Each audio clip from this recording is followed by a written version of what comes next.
निवेश की पाठशाला में मैं नीरज कुमार आप सभी मित्रों का स्वागत करता हूं। आज एक निवेशक मित्र का फ़ोन आया जिनका पोर्टफोलियो मैं पिछले 10-12 सालों से देख रहा हूं कि नीरज जी, अब मार्केट और कितना नीचे तक जाएगा।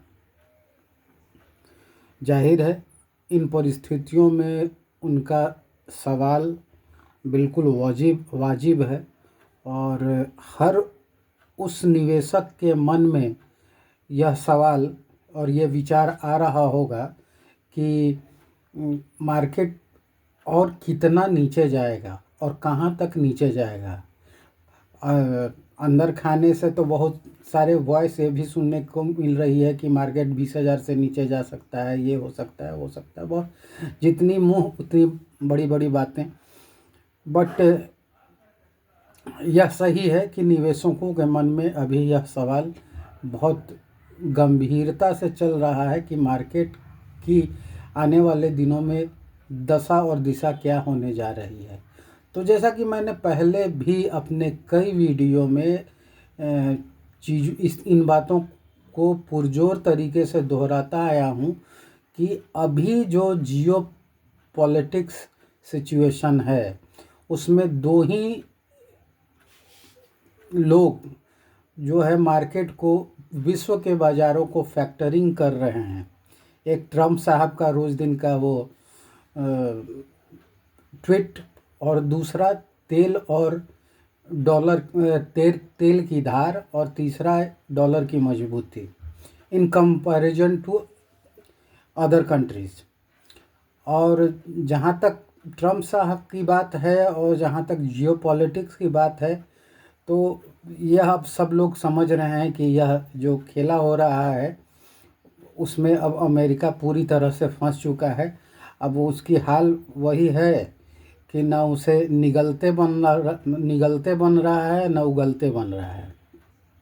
अब वो करे तो क्या करे, तो बार बार माने ट्रम्प साहब के तरफ से तरह तरह के बयानात हर दिन सुबह में आते हैं अगर, और उसका डायरेक्ट इम्पैक्ट हमारे बाज़ारों पे पड़ती है। अगर पॉजिटिव सेंटिमेंट को लिए हुए वो ट्वीट होता है तो मार्केट उस दिन उछाल कर जाता है, और अगर नेगेटिव इम्पैक्ट होता है तो बाज़ार गिर जाता है। बट यह तो सच्चाई है कि पूरे विश्व की बाज़ारों में जो क्राइसिस आई है उसके कहीं ना कहीं जिम्मेवार जो हैं यही दो देश हैं, अमेरिका और इज़राइल। इन्होंने एक ऐसे अंधे कुएं में अपना मतलब सर डाल दिया है जिसका कोई रास्ता ही नहीं है। और इन दोनों कंट्रीज़ के पागलपन को अब ना कोई पूरे विश्व में ना कोई दूसरा देश आईना दिखा रहा है, ना कोई रास्ता दिखा रहा है। तो संकट तो बहुत भीषण है। जहाँ तक बात तेल की, क्रूड ऑयल की है, तो क्रूड अभी भी अपने मतलब इंक्रीजिंग मोड में है और $116 पर बैरल पे जाके स्थिर है। स्थिर क्या है, मतलब वहाँ अभी ट्रेड कर रहा है।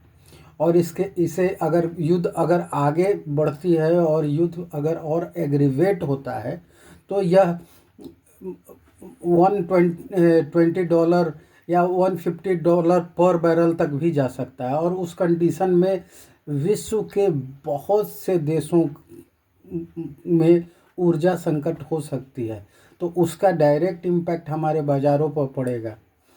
बट जहाँ तक हमारे बाज़ारों के बॉटम आउट होने की बात जो निकल के आ रही है, जैसा कि हमारे निवेशक ने भी पूछा मुझसे कि बॉटम आउट कब तक होगा, तो ये सच्चाई है कि बाज़ार अब अपने फेयर वैल्यू पे आ चुका है। अगर हम लोगों के टेक्निकल एनालिसिस के हिसाब से देखा जाए तो बाज़ार अपने टेक्निकली फेयर वैल्यू के पॉइंट पे आ चुका है। चाहे उसके पी वैल्यू को देखा जाए या दूसरे शेयर जो जितने भी निफ्टी में या इंडेक्स में जो ट्रेडेबल शेयर हैं उनके 52 वीक हाई और लो को कंपैरिजन करके देखा जाए तो चाहे वो लार्ज कैप हो, मिड कैप हो, चाहे वो स्मॉल कैप हो, एक्रॉस द कैप्स हर जगह जम के धुलाई हुई है, जम के पिटाई हुई है। और चूँकि मैं निफ्टी को ट्रेड करता हूँ, तो निफ्टी में जो अभी तक लगभग 15% का जो करेक्शन दिख रहा है वो विजिबल हो रहा है अब सारे स्टॉक्स के प्राइस पे भी। तो निश्चित रूप से यह एज ए ट्रेडर अगर देखा जाए तो यह तो सही समय है अपना एक एक्सपोजर बनाने का। बट वो एक मैसेज जो बार बार हवा में तैर रही है व्हाट्सएप यूनिवर्सिटी पे कि जब मार्केट 26,000 पे था तो लोग हिम्मत करते हैं परचेज करने का, और जब मार्केट फेयर वैल्यू पे आ जाता है 22,500 पे तो 10% लोग भी उसमें हिम्मत नहीं कर पाते हैं। तो यह इस बात में सच्चाई है, कोई भी व्यक्ति अपने वैल्यू को अपने वेल्थ को वॉश आउट होते नहीं देखना चाहता है, अपने पैसे में नेगेटिविटी को नहीं देखना चाहता है। तो लेकिन फिर भी जो स्मार्ट इन्वेस्टर्स होते हैं, जो स्मार्ट मनी होती है, उनकी एंट्री इन्हीं लेवल्स पे होती है। अगेन मैंने पहले भी अपने कई वीडियो में बोला है कि अगर आपके पास 100 रुपये हैं तो उनको 4 भागों में बांट लीजिए और 25-25 के रेशियो में उसे लगाना शुरू करें, या अभी इस वैल्यू पे फ्रेश SIP वगैरह करके आप अपना निवेश शुरू कर सकते हैं। रही बाकी बहुत सारी चीज़ें मार्केट में आती है, जैसे एक और हमारे निवेशक थे, उनका था कि अब FII जब तक लौट कर नहीं आएगा तब तक बाज़ार में सुधार नहीं होगा। तो भैया FII सिर्फ मार्च और फरवरी में नहीं भाग रहे थे, ये 2023 से अब तक लगातार FII का जो है इंडिया के भारतीय बाज़ारों से आउटफ्लो ही हो रहा है, इनफ्लो नहीं हो रहा है। अब तक उन्होंने लगभग 10-11 लाख करोड़ की बिकवाली की है इन पिछले 2-2.5-3 साल के भीतर। और आप अगेन मैं hats off to the Indian investor, भारतीय निवेशकों का मैं तहे दिल से शुक्रगुजार हूँ और उन्हें नमन करता हूँ कि उन्होंने इन परिस्थितियों में अगेन बहुत ही ज़्यादा परिपक्वता, धैर्य का परिचय दिया है। और उनका जो भारतीय अर्थव्यवस्था के प्रति, भारतीय कंपनियों के प्रति और के प्रति जो आत्मविश्वास था, जो दृढ़ता थी, वो कंटिन्यू उनके मतलब निवेश में ये परिलक्षित होती रही है। और दिनों दिन पिछले 2.5 सालों में अगर डेटा को देखा जाए तो SIP का बुक वैल्यू, म्यूचुअल फंड में SIP का बुक वैल्यू लगातार बढ़ता गया है, घटा नहीं है। और आज भी, अभी फ्रेश डाटा आना बाकी है इस मंथ का, बट आज भी हर महीने 31,000 करोड़ रुपए का SIP का बुक वैल्यू है, जो दर्शाता है भारतीय निवेशकों की परिपक्वता थे। अगर हम इसे 2008 की तुलना किया जाए, हालांकि तुलना करना बेमानी होगा, वो समय कुछ और था, वो उस समय इन्वेस्टमेंट का तरीका कुछ और था। बट आज भी अगर उस समय मात्र 1 लाख करोड़ रुपए की बिकवाली हुई थी और सेंसेक्स में 60% का करेक्शन आ गया था, और आज करीब 11 लाख करोड़ की बिकवाली हुई है पिछले 3 सालों में, फिर भी भारतीय बाजारों ने अपना रिजिलियंस शो किया है, एक दृढ़ता दिखाई है। और आज भी भारतीय बाजार मात्र 15% करेक्शन के साथ 22,500 पे ट्रेड कर रहा है। बट जहाँ तक बात है कि बाजार में बॉटम आउट का क्या, कहाँ तक हम नीचे जा सकते हैं, तो जैसे ही जियोपॉलिटिकल, मुझे तो पर्सनली ऐसा लगता है कि मार्केट ने इन युद्ध के सारे न्यूज़ को फैक्टर इन कर लिया है, मतलब पचा लिया है। अब बहुत ज़्यादा नेगेटिव इसमें बचा नहीं है। अब कुछ ऐसा वैसा कुछ हो जाए तो वो अलग बात है, बट हम लोग अपने पीक से लगभग 15% के लगभग करेक्ट हो चुके हैं। और ऑलमोस्ट हम लोग जहां कोविड में जहां से शुरू हुए थे उस लेवल पे पहुंचने जा रहे हैं। निफ्टी आज भी अपने 100 डेमा के आसपास ट्रेड कर रही है ऑल टाइम हाई से।